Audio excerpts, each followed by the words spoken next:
Hi guys, so today I'll be talking about some very useful tips for acing the IELTS reading section.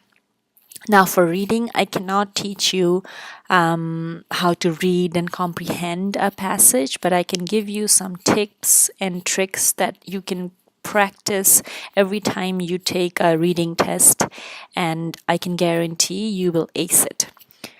So let's begin. So to begin with, there are 7 types of reading questions.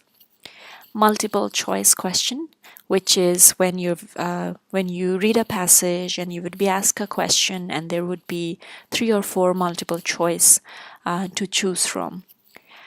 Then the next one is a true false not given question.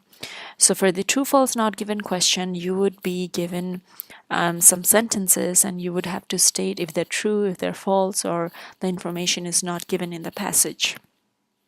Then there is the matching question. Now this is a very common question. You may need to match headings. There will be a list of headings given which you would need to match to each paragraph in the passage. You may be asked to match information that's given in the passage that you need to pinpoint in the paragraphs of the passage. You may even need to match features that have been asked in the question. The next type is summary conclusion. There may be sentence completion, short answers, and completion of tables, diagrams, labels, and flowcharts. So my first tip to you to ace the reading section of IELTS general module would be to read the questions first. Now this is very important, mainly because you don't have all day to answer the reading section. Time is very limited. So it makes it much easier if you read the question first, underline the keywords in the questions, and then read the passage.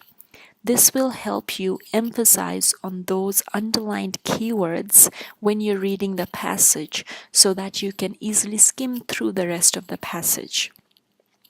What I mean is, let's say there's a question that says, according to the writer, the most significant thing about tortoises is that. So before you even read the passage, you read the question and you underline, okay, so I'm looking for a most significant thing and something about tortoises. So when you're reading the passage, go back to the passage and then read, and then spot the word tortoise or most significant or most important. Paraphrase it in your head as well. So that helps you save a lot of time reading and understanding each and every word, each and every line in the passage. However, I should mention, do not at any cost read the question first for true, false, and not given questions. So when you're answering true, false, or not given questions, some of the statements in the question are not true. You don't want that false information stuck in your head. So please do not read the questions for true, false, and not given questions. The next tip would be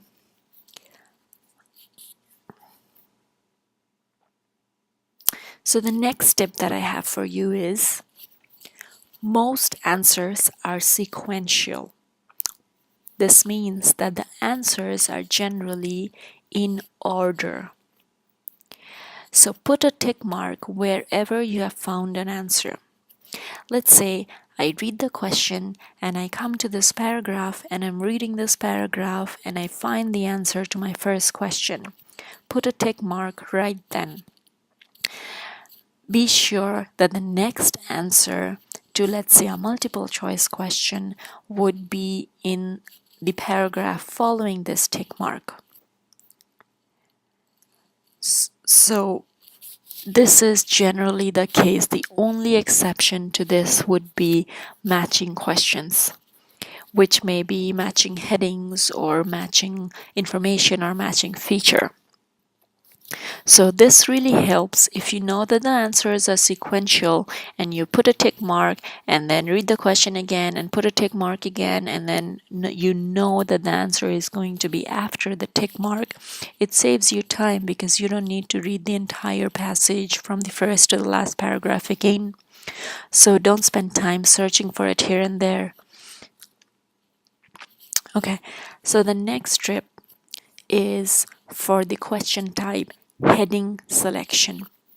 Like I said earlier, you would be given a list of headings from which you would be asked to identify which heading is best suitable for which paragraph in the passage. Now, the tip that I have for this kind of question is that every paragraph has a topic sentence. Now, what is the topic sentence? The topic sentence is basically the first sentence of a paragraph. And the topic sentence is supposed to usually contain the main idea of the paragraph. So how this is helpful is that, let's say you're trying to match a heading with a paragraph. You need to read the entire paragraph, and you probably want to very closely understand each and every word, each and every line, and the overall sense of the paragraph. You don't need to do that. You can just quickly skim through the rest of the paragraph if you know what the topic sentence is. So the first sentence or the topic sentence of a paragraph should usually give you the main idea of the entire paragraph. You can quickly guess what the heading can be. Let's look at an example. So here's a list of headings that we have, and here is a paragraph given. So the question is, match a heading with this paragraph. So when you're reading the paragraph, let's read through the entire paragraph. A greenhouse is a house made of glass. So like I said, the first line is the topic sentence, which should give a main idea of the entire paragraph. Let's see if it does. It has glass walls, glass roof. People grow tomatoes and flowers and other plants in them. A greenhouse stays warm inside even during winter. Sunlight shines in and warms the plants and air inside. But the heat is trapped by the glass and cannot escape. So during the daylight, it gets warmer and warmer inside a greenhouse and stays quite warm at night too. Before I go ahead and tell you the answer, I need you to take a minute to look at the headings and guess what the heading can be for this paragraph.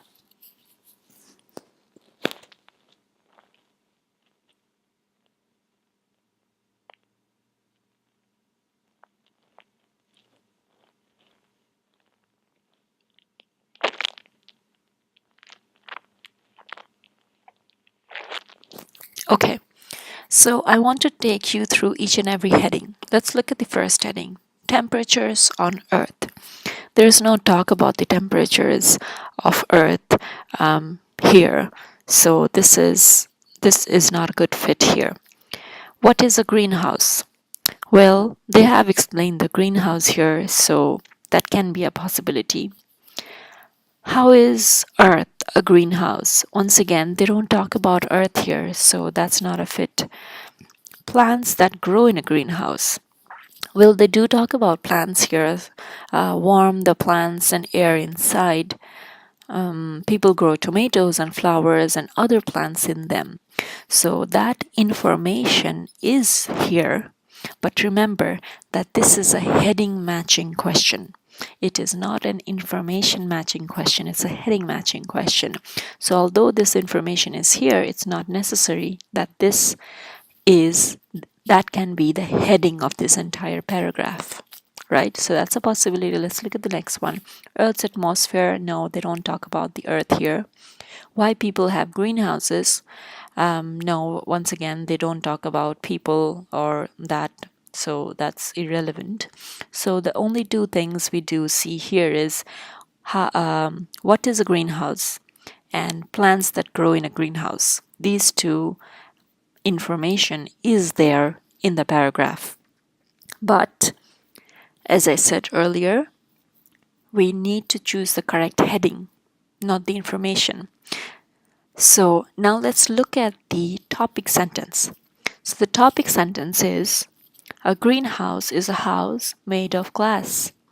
And notice that every sentence that comes after the topic sentence seems like it's supporting the first sentence. So the first sentence is the main idea, and the other sentences are supporting ideas. Now tell me which is a good fit. The answer is 2. What is a greenhouse? Now look at the topic sentence again. A greenhouse is a house made of glass. It becomes very clear now. The topic sentence gives an idea of the entire paragraph, so I didn't even need to read through the entire paragraph so closely. This would be a very helpful tip. Try and practice this every time you practice your reading tests at home before the test. So my next tip would be for the true, false, and not given questions. Very important. Do not assume answers based on your personal knowledge. This happens a lot of times, particularly in cases where you see a reading passage that is familiar to you or that you already have a lot of information on. Now try not to assume answers. When you read the questions, whether it seems true or false, do not answer it right away. Go through the passage, look for evidence, and prove it. If any evidence proves that it's true or false, only then give the answer. The next question is, the next tip is, do not spend a long time looking for the answer, because if you have no idea what the answer is probably not there. So when you're trying very hard to find an answer, but you can't find that information or the answer, just put not given. Don't waste any more time. It's probably not even there, so you're not supposed to find that answer. Now this gets very tricky sometimes, so if you find yourself spending too much time, I say just put not given and then mark the question and get back to it later at the end if you have enough time. Okay, so just a warning, the trickiest types of question for the reading section is matching headings and true false not given. And the only tip I have for you is practice, practice, practice.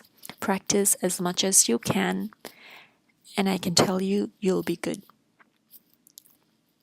So if you like the video, click on subscribe, and I'll be uploading much, So if you like the video, click subscribe.